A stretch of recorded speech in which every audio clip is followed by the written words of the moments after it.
Para aferição da pressão arterial, o paciente deve estar sentado, sem os pés cruzados.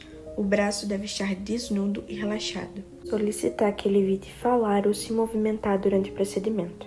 Posicionar o manguito sobre a artéria braquial, que se localiza na face medial do braço, aproximadamente 2 a 3 centímetros acima da fossa cubital. Posicione os dedos sobre a artéria radial e insufle o manguito rapidamente até que o pulso radial desapareça. Observe o valor aproximado no manômetro e desinsufle lentamente. Esse valor é um indicativo da pressão sistólica esperada. É possível observar o posicionamento da campânula do estetoscópio ou diafragma do estetoscópio sobre a artéria braquial, sem pressionar excessivamente para não distorcer os sons. O ideal é que essa desinsuflação ela seja gradual a uma velocidade de 2 a 3 mm de Hg por segundo.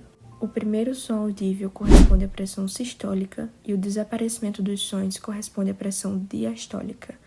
Logo em seguida, fazer o registro e a interpretação dos valores obtidos.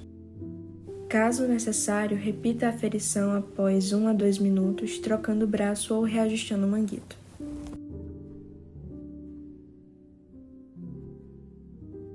Para aparelhos automáticos, o posicionamento do paciente vai ser o mesmo, ele deve estar sentado confortavelmente com as costas apoiadas, sem as pernas cruzadas, o braço desnudo, relaxado, posicionado ao nível do coração.